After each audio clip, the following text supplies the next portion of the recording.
What's up, everyone? I'm Ryan from Fireside Yankees. And I'm Nick. What's up? What's up? And today, we're just recapping. The Yankees played probably their toughest stretch of the season so far, and I'd say by a pretty significant margin. I'm not saying the Yankees have had a cupcake schedule for most of the season, but it's definitely not been Toronto, Tampa, and Houston back to back to back to back. And I believe we talked about this before the stretch. We were like, hey, if the Yankees can just stay afloat during this stretch, that'd be great because they've built up such a big division lead that they can kind of afford to slow down a little bit. And instead of slowing down, the Yankees went 9-4, which is a 112 win pace, which I guess is technically slowing down for them because they were playing at like a 120 win pace. Yeah. But I think we can both agree, all things not even just all things considered, just straight up a flat out success for the Yankees. Oh, without a doubt. I mean, that was a great series by them. All like great stretch, I will say. Not series. Sorry, I think the Houston series was probably their worst series all season, and yet they still split. So that just shows how talented this team is. But I think it was definitely the biggest test of the season. That's for sure. I mean, everyone was expecting this to expose the Yankees as frauds, even though it's not. Again, I don't know why people hate the fact that the Yankees have, like, they say they don't play teams that are over 500 good teams. Again, that's not their fault. That's how baseball is scheduled. This month, I bet you'll see a team like probably the Blue Jays or next month, in July here, that'll play a bunch of teams that are under 500. That's just how baseball works. You play everyone. Not everyone's good. But this stretch, I said before we did this stretch, I said I want the Yankees to go 10-4, 9-5. I was mistaken on how many games there was in the stretch. They went 9-4. So they did exactly what I wanted them to do. I thought they performed really well against Toronto and Tampa Bay, especially. And those are the two teams they're going to see more of than Houston. So all in all, I thought it was a great stretch. I thought that even though the Yankees struggled in a lot of ways, they still battled through their struggles. And I think that's what we hadn't seen a lot of this season. Yeah, the Yankees put up a 3.34 ERA over that stretch from their pitching staff, which is pretty good considering they played really, really good offenses in Houston and Toronto. Tampa, not so much, but against Tampa, they pitched really well. So, yeah, that was that. They are, not only are they battered, but they've had a lot of guys struggle. Tampa's a team that when they get their guys back, they're definitely dangerous. Like, there's no doubt in my mind that is a good baseball team. But at the same time, I think the Yankees are better than them by a pretty good enough margin where I'm confident we'll beat them every time we play them in terms of in a series. Yeah. If you want to say that with Wander Franco, with Brandon Lau, sure. But I will also argue that when the Yankees are fully healthy pitching wise, when they have their whole bullpen together, I really don't. I don't know if you're going to see this team have those shaky performances like against Toronto or let games get away from them. Remember, when the Yankees were getting one hit, it was 1-0, and their bullpen gave 2 more runs in the last 2 innings. I don't want to sound like I'm cocky, but I just don't think that happens as frequently with Britton, Chapman, Loaiza go back, because it just takes one of those guys being close to right for you to get a massive upgrade in your bullpen. As an offense, the Yankees were, as you mentioned, they weren't great. A 100 WRC plus over that 14 game, which is still stretch. MLB average. Like, and for this games, season, and for this season, 100 WRC plus, I will say, is a very ugly triple slash. Because this season everyone's been terrible. But again, to be able to do that over a 13 game stretch against the 3 best AL teams is huge. Yeah, and one big stat is the Yankees hit more home runs than anyone else over that stretch. They hit 23. Houston is second at 22. The Yankees hit home runs over that stretch, right? Like, despite the fact that they had a league average WRC plus in RBIs, they were 7th. In runs scored, they were 7th, right? Like, they figured out a way to get runs across. That's because they hit a lot of home runs. And when they struggle offensively, what bails them out is the home run. Whether people like it or not, this Yankee team is only going to go as far as their home run power will take them. Yeah, if they hit home runs now and throughout the season in October, they will have a deep playoff run. They're not going to go deep in the playoffs relying on pinky singles. I'm sorry, but that's not going to work. You look at where the Yankees won baseball games, Jose Trevino hitting a go-ahead home run, DJ LeMahieu hitting a game-tying home run, Aaron Judge walking off with a home run, Aaron Hicks hitting a 3-run home run. If you look at when the Yankees won different baseball games, it was not because the New York Yankees strung together base hits and scored guys on singles. It's because when the Yankees got guys on, they hit a lot of 3-run home runs. They had a lot of multi-run home runs. They were able – the Yankees, I think, had the lowest batting – I'm not sure if this is in just Major League Baseball, but I read that it was in American League history.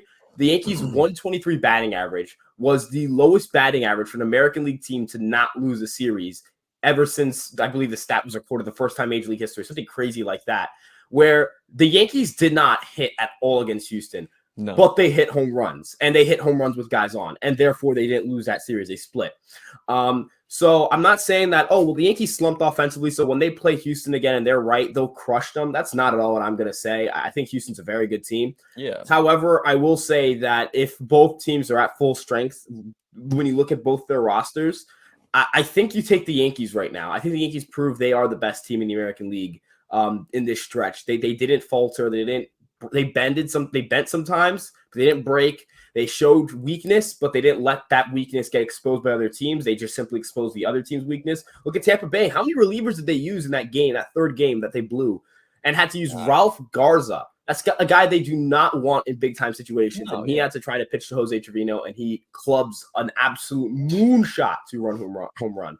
You look at the Blue Jays; their big, struggle this year has been getting guys in the rotation. That's shocking outside of Manoah or Gausman to pitch consistently well. I expected Barrios to not be a good signing. I mean, his peripherals last year were not great. I remember posting, I don't know if it was a tweet, but I remember talking to a friend of mine or whatever. Or maybe it was a tweet. I don't know. But it was on Jordan Montgomery, and I was saying that Jordan Montgomery has posted the exact same line as Jose Barrios when Barrios was traded to Toronto. Up to that point, they posted the exact same line. And people were saying Montgomery's a team's 4 or 5, and Barrios is this ace.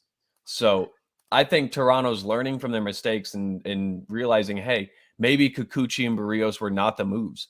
Gausman even's having a bit of a regressive month this month. So it's like they have a good rotation. But to say that you couldn't see this coming would be a bit, I feel like, of a lie. You could see the rotation struggles coming for Toronto. But then again, for New York, we've had regressive starting pitching performances, and the offense has just picked up the slack. When Taillon struggled, when Cortez struggled against Tampa, we just still picked up the slack. I don't know. This team, everyone has the next man up mentality despite being the best team in baseball. And that's what I really like about this team right now, is that even though we have our stars and we have Aaron Judge and Giancarlo Stanton when he's on is one of the most feared hitters in the league, other guys know to do their job. DJ LeMahieu knows to work counts. Aaron Hicks has had a monstrous month of June. The only two guys offensively that I think have really been kind of detriment to the team right now are Gallo and IKF. And both of those guys I don't think will be starting come deadline. So as a whole, this stretch really did. And I saw Ryan and Alex in your post game yesterday, and Alex brought up a great point that this stretch kind of did some good for the Yankees by exposing their weaknesses and holes and flaws more than we've seen this season, at all. Before that series, I think the worst series we had was against Texas, Baltimore, and then we had one against Toronto where we split. So it's those are the really bad, and then the Minnesota series, I guess. Those are the bad series on the year. And that's 4 series. And one of them is against the second best team in the AL, the Houston Astros. Yeah, and a lot of those, you say worst series, there are some series in there that we won, right? Yeah, that's what we won that series. The Texas series, we won that series. I know, we scored 5 runs in 3 games, and yet we won that series. It was a struggle to beat that team. But any side of the ball this team can win on is what I'm saying. And that's what makes a World Series team a World Series team. We've seen it in years past. Even the Braves, with their immaculate stretch, it was because they had one of the best rotations, and Max Fried was a god. Their bullpen was unrivaled in October, and they got huge clutch offensive performances from guys that you weren't expecting outside of their stars. Yeah, and on top of that, I mean, I'm sorry, but look, the Braves didn't win the NLCS on dinky singles. The moment you remember from that NLCS is Eddie Rosario clocking a cutter running in on his hands over right field off of Walker Buehler. That's what punched your ticket. If you look at what beat the Astros, it was not dinky singles. It was Christian Javier's on the mound. Yeah, Jorge Soler and Dansby Swanson going back-to-back in Game 6. And not Game 6. I think it was Game 4, Game 5. Yeah, it had to be Game 4, Game 5. It was at Atlanta to not only tie the game, but then take the lead on the next home run. Game 6 of that World Series was won off of Jorge Soler hitting a deafening home run. That place went dead silent. And he got his bag because of it.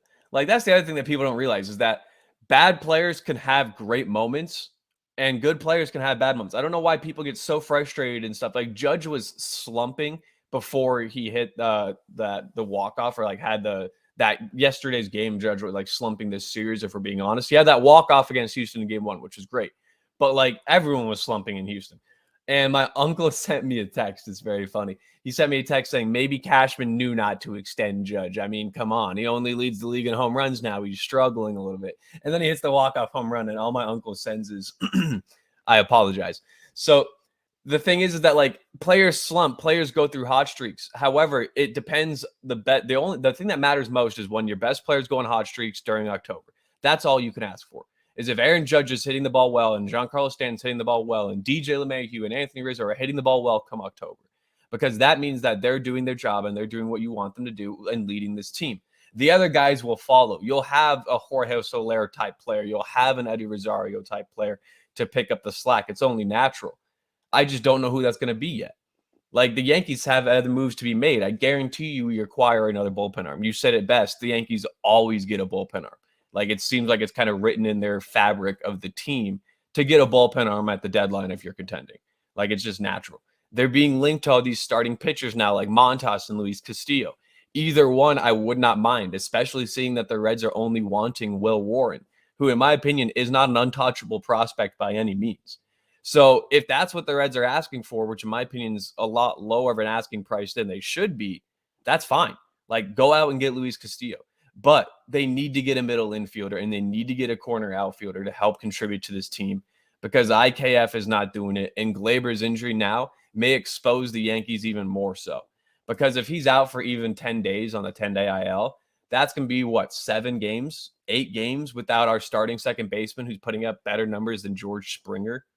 Like that's a big loss. And we're going to have Marwin step up. Like God. Marwin getting everyday at-bats. I will say Marwin, when he sees at least, I think, 4 plate appearances, actually posts a pretty reputable OPS plus and WRC plus on the season. Like, I believe they're both over 105. So, like, I got to give Marwin some credit there. But I just don't think he's at all quality enough for this team in October. I love Matt Carpenter, and I think he's been an amazing pickup so far. But I don't think Matt Carpenter will be on this team come October. Like this Yankees team is going to look drastically different, and fans need to realize that this is not the end product. This team that split 2 games versus Houston, and same for Houston. You know, Houston fans have been telling me all when we lost, when we got no hit. Houston fans are like they don't even have McCullers or Pena either, and then they played Pena in the last game and got walked off. So it's like, well, okay. Yeah, and you know what? You look at you put it best, right? These aren't either team's final products. No team's at their final product yet. But in terms of current product, the Yankees have the best one. And, you know, in terms of their ability to upgrade, they have a lot of ways to upgrade and they can get a lot better. And that's what makes them so dangerous. I think, you know, you look at shortstop, you look at IKF, right? He's not doing the job, right? When it comes to, you know, that 10th inning, Michael King really bailing IKF on what was a terrible error. Like that's a ground ball right at him. You know, the throw to third base, like I was upset at him at first, but you know what? He has to rush that throw because Trevino threw behind instead of in front of the runner. Trevino had a rare defensive mishap full inning. But again, that throw, I get he had to rush it, but why would you ever throw across the body side? It was a rush where throw. DJ needs to tag? It was I mean, I can understand it because it's a rush throw. You're not going to be perfectly accurate. But it was the ground ball right at the moment too, where the play before he booted the ground ball. That's so really what I'm upset at. IKF, dude, come on, you're a defensive specialist. The ground ball's right at you. I expect that play to be made consistently. If you look at his defensive metrics, they're not great on the season, right? Like I expected defensive specialist, lockdown defender, balls hit to him. He's making every play. Errors happen, but -4 outs of average, 0 defensive runs saved. Is that our defensive specialist at shortstop? No. You know, if you want to tell me that, you know, the Yankees can't get much better offensively, sure, I'm fine with that. But can the Yankees get a lot better defensively there? Absolutely, 100%. What do you think about potentially putting DJ at shortstop? Because I will say he's never really played shortstop. He's been a second base, third base, but he's been so good. I'm not even like speaking out of my ass by saying he's been so good or using the eye test. Like outs above average and DRS both agree that he's been good at second and third base. So would it not just kind of make sense to at least just have him try? Like, I guess in like a throwaway game here, see how he plays at shortstop, especially if Glaber's injured now. IKF's terrible. Marwin's going to have to play second or shortstop a lot. And then third base, we already give Donaldson a lot of off days. the infield is surprisingly now very thin. I think I think that the best option for the Yankees, John Birdie is an option. He's played some shortstop, but I've spoken thoroughly about this. Joey Wendell, if he comes back and he's healthy for the Marlins, he is very clearly the upgrade. The defensive upgrade, like people are going to say, oh, well, the upgrade doesn't exist. Like, I remember when I wrote the article, there were a lot of comments discussing, and I understand, I get it. Don't get me wrong, right? Everyone is entitled to their own opinion. Yeah, of course. But a lot of the critiques were there are much bigger issues of the team. IKF's fine. He's doing fine. We're reaching the point of the season where bad defense, or not bad, excuse me, I'm not going to say bad, but not great defense at shortstop, and definitely being a well below average hitter is not cutting it for me. Joey Wendell provides me a clear defensive and offensive upgrade. He's a left-handed hitter, and it's not even like a close, like, oh, he's just a little bit better. This is a significant upgrade. This would be like going from Aaron Hicks to, like, I don't know, Tommy Pham or Andrew Benintendi. I mean, I guess Tommy Pham, the personality thing, but Tommy Pham sucks. But you know what I'm saying, right? Like, it's like it's getting better. You know what I would say? It's like a bigger upgrade than if you went from Hicks to Benintendi. I would say it's like if you went from Hicks to not Ian Happ per se, but some sort of middle ground between Benintendi and Happ. Not as good as Happ, but but definitely better than Benintendi in terms of not as good as Happ, but not as bad as Benintendi. Ooh, that's a tough one. I'm not gonna say as bad as Benintendi, because Benintendi is a bad player, but you get what I'm saying. I think you get what I'm saying. I totally get what you're saying. Yeah, I like some sort of middle range between there. Wendell's like a 2.5 to 3.5 win player. IKF, I don't even know if he's a 2-win player. I think you look at Wendell too, like he's a lefty. He provides the same bat because the Yankees really like the whole contact thing IKF's got going on. Joey Wendell strikes out less than IKF does. He's got a better he's got similar contact skills. They both don't walk. But you know what? I'll take the fact that Wendell doesn't walk but hits more than I'll take IKF not walking and not hitting. Yeah, because IKF plays a good shortstop. Like IKF this month, honestly, it's really weird because watching IKF play, I feel like he's kind of become the Aaron Hicks more or less as this month has gone on, where he's got a very big target on his back now. However, on the season, his triple slash and his OPS and his WRC plus, June is the best month of his season. He's posting a 102 WRC plus, an OPS of 710 for the month, his best on the season for any month. Last month, he was just so bad with the 537 OPS. But that's the thing. A 710 OPS is the best IKF's played this season. And that's still not good. Like, not great at all. So it's like when you have that and you're expecting him to pick up the slack in the bottom third of the lineup, as well as play good defense at a position that he really has played a year at total. It's like, I don't get it. And that's the one gripe I have with this entire past offseason is the Yankees' reluctancy to get a big shortstop, because now it's coming to bite us in the ass again. And the Twins are good, so Correa is not going anywhere. So it's like, that sucks.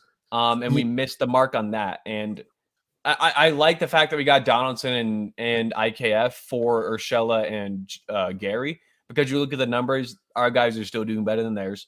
Donaldson's bat is absolutely abysmal right now, and he's still as valuable as Gio because of how good he's been defensively. So it's like, that'll come around, but we swung and missed on the shortstops, my dude. Yeah, it's unfortunate, but you know what? When you're 52 and 20, I think, right? 53 and 20? Are we 53 and 20 or 52 and 20? I think we might be 53 and 20. Let me see. I'm checking. 53 and 20, yeah. When you're 32 games over 500, 32. I'm not going to go. Yeah, when you're 32 games, whatever, 33, right? 33 games, know. Right? Yeah, but 33 over. When you're a lot of games over 500, whatever, dude. Yeah. When you're a lot of games over 500, and there is a clear upgrade on the market that exists, I'll live. Yeah. You know what, man? Like, I'll live. I wish the Braves sucked and Dansby was good, because then we could look at getting Dansby Swanson. Then again, I don't know about Dansby's vaccination status, and a lot of the tweets he likes and supports are very, very shocking. The problem with like the trade market is also like we play in the AL East, so we have to play Toronto. A player's vaccination status matters because we might play them during. I love Brandon Drury, and I think he'd be a great get, but he can't play in Canada. So yeah, this isn't like a political thing either. For the entire series of an ALDS series. Yeah, this isn't even like a political thing. We're just saying like these guys can't play. Like they can't play up there. Like we play for Boston. Right, like that's in our division. We can't do like that. Doesn't compute. It doesn't make sense, right?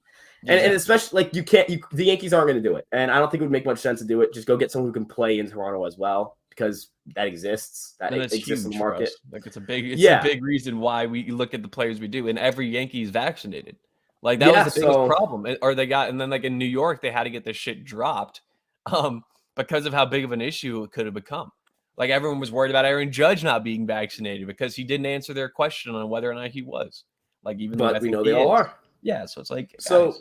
Really, what the only concern is when it comes to the trade market is like I guess I didn't even like you brought it up and I completely forgot. Yeah, these guys they're not vaccinated. I don't know if the Yankees are going to trade for them just because of the Blue Jay stuff. Again, it's not. I think we can both clarify pretty quickly. This isn't us saying this isn't a political stance. This is just like the Yankees play it's Toronto. A fact. It's unless it gets overturned at the end of the season in Toronto, which I don't think it will. If it gets overturned at the deadline, I don't care anymore. Just get whoever you want. Like it doesn't matter if you're vaccinated or unvaccinated at that point. But at the same time, this is literally a law in Canada right now to where you can't enter if you're not vaccinated, and it's the same for baseball players. So it's like, well, you can't play if you're not vaccinated, and you've seen that with every team. They have guys that haven't shown up except the Yankees. So at least we're all vaccinated, and we're looking for guys that are vaccinated to add to this team. Like the thing is with this Yankees team, there are so few things that, like you said, we're 53-20. You don't really need to cry out about a lot of things with this team because they're so good. And if it ain't broke, don't fix it. But if there are some problems with let's say this, you're driving your car, okay, and the check engine light comes on and the oil change light comes on and you need like service light comes on, you're probably going to keep driving that car for as long as you can until you need to make those changes. The Yankees are going to keep rolling out IKF and Gallo and even Hicks when he's struggling because they can, because they know we're still so much better than everyone else at this point. We can afford to drop a game or two here or there. That's why they've rolled out their B squad lineup like 4 times in the past 10 games, 12 games. So it's like, this team can do what they want to do until they need to make a change. And I think that deadline day will be the only time they need to make a change. And we'll see a bullpen arm required. We may see a starter required. We'll see probably an outfield or an infield bat that could play both. Joey Wendell acquired. So it's like, I think there's a lot of things to like with this team. This stretch was a big prove-it stretch, and the team answered the call. Even though they struggled, they did really well to win 9 out of 13 games. Like, that's huge. And then that makeup game against Houston in a couple of days, if they can just win that game, they're probably going to be facing Javier again on Thursday. So if they can just win that game, that means technically they won that series versus Houston for the month of June, in my opinion. If they win, if they win that game, that's 3-2. Look, as long as the Yankees keep rolling, man, that's what I care about. Yankees got to keep rolling, make sure that they're going out and, going out and getting wins, winning series. Oakland's coming up tonight over the next 3 games or 4 games. I'm not sure how many actually they play. You got to sweep Oakland. This team sucks. Right, yeah, you have to do a job, right? Make sure you don't. Good, but yeah. And they face Blackburn and Montas, but again, they have a beatable bullpen, they have a beatable lineup, right? Like, just make sure you go out and you take care of the good hitter on that lineup. Like Seth Brown. They don't have a lot. Laureano's pretty okay. Laureano, yeah, but Laureano, you can just see that homeboy off the juice ain't nearly as good as he was. Yeah, I think ultimately our point isn't like, Oakland's, they're gonna lose 10-0 every single game, but take care of business, right? The Yankees should win that series or sweep that series. If they don't, then that can be disappointing. Take care of business. Yeah, exactly. Take care of business. The new Elvis movie just came out. TCB. Take care of business.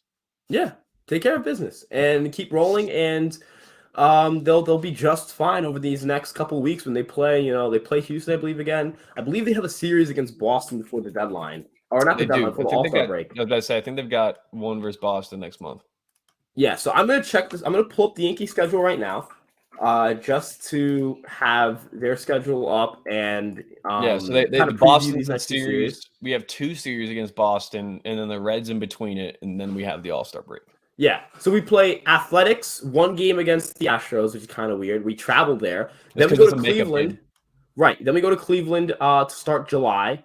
For 3 games, this is a long road trip. You go to Houston for 1 game, Cleveland for 3, Pittsburgh for 2, Boston at Boston for 4. I think that's going to be a nice challenge for the Yankees. Boston's played very well as of late. I know they haven't played great competition, but you know what? Here's what I'll say. The mark of a good team is the ability to beat up on bad teams, right? Good teams beat up on bad teams. I agree. I'm not faulting Boston for the fact that the teams they're playing haven't been good this year. You play who's in front of you, and they just destroyed Cleveland. Right. So if you wanna prove that they're fraudulent, right, you have to beat them, right? Yeah. I'm not gonna call them fraudulent. I'm saying more like if you want to prove that that stretch doesn't mean that they're as good or better than you, then you go play them and you beat Yeah, 100% agree. Just any game. Sorry, Ryan, You you play were the cutting Reds out a at little bit home there. after, I believe, and then Boston. So The Reds, we should again. That's the thing. Like, yes, I'm fine. Understanding the fact that the Yankees have beat up on bad teams, but then you look at their record against teams over 500, and they're the best by a significant margin. And the second best is Houston, who's 12-8 or 12-9. Like that. Stop saying the Yankees don't play good teams. I didn't hear a peep about how Boston beat up on bad teams. All I saw was that Boston was really good this last month. That they went like 29-11, and since they started off really poorly, or 31-11 or whatever. And no one said a word about the fact that they played a lot of guys under 500. No one cared. yeah, but with the and Yankees, the moment they beat a bad team, it's you can't beat good teams. And then the moment they lose a game to a good team, it's told you. And then when they win a game against a good team, it's silence. I love it. This is the year of the Yankee. It's a new Chinese holiday, year of the Yankee. This is the season where everything comes together for the team. Like this was the toughest stretch of the season, in my opinion, without a doubt. I think that the next couple weeks are going to be tough simply because of the timing of it all, where we have 2 off days before the All-Star break. And in those 2 off days, we have a lot of big games. In between those 2 off days, we have a lot of big games. But if we can go to Boston and beat Boston and then have Boston come to New York and lose to us right before the All-Star break, if that's not the biggest fuck you statement before going into the All-Star break possible, then I don't know if they're like, what is? Like, if we can sweep Boston at Boston and then beat them at home, even if we drop a game at home, that's huge. That's just saying we get your good, but we're just that much better. I think the goal against Boston over 7 games is, you look to You take 5 4 out of 7. You take 4 or 5, and I think you're fine because you just want to prevent them from getting games. That's really it at this point. Like their last month was one of the best months in this. The month of June was one of the best Junes in baseball for Boston, and they gained 0 games on the Yankees. 0. And I know they're not like I know they're at the point where they're just concerned with at first getting to a playoff spot, and then you try to get back in the divisional race. But your goal as the Yankees is to just keep them out of the divisional race and keep them worrying about the wild card. Yeah. This next stretch in July, you get Cleveland on the road, who's good but not phenomenal. You should be able to take 2 out of 3. Pittsburgh, Boston, Cincinnati, Boston again, Houston for a doubleheader. Then you go to Oakland, the Mets, Kansas City. There are some really good teams in there. There are some really bad teams in there. This is definitely a manageable month in July for the Yankees for sure. Make sure you handle business over the next 4 days. You have Oakland and Houston. You win 3 out of those 4 games, and then you enter July. You'll be looking pretty good. Yeah, this should be like a 17, 18, and 9 month for the Yankees. Yeah, something like that, and you'll be good. But again, with that being said, the Yankees keep rolling. Thank you guys so much for checking us out. You guys know where to check us out. We have an Instagram, a Facebook, a Twitter. All of our Fireside Yankee stuff's on there, and it's under the handle Fireside Yankees, so pretty easy to find us. Our Twitters are above our heads, at Ryan Garcia ESM, at Nick Nielsen ESM. And of course, you guys know to check out Empire Sports Media for all your New York sports content, and we'll see you guys next video. Thank you guys for your support. Peace out.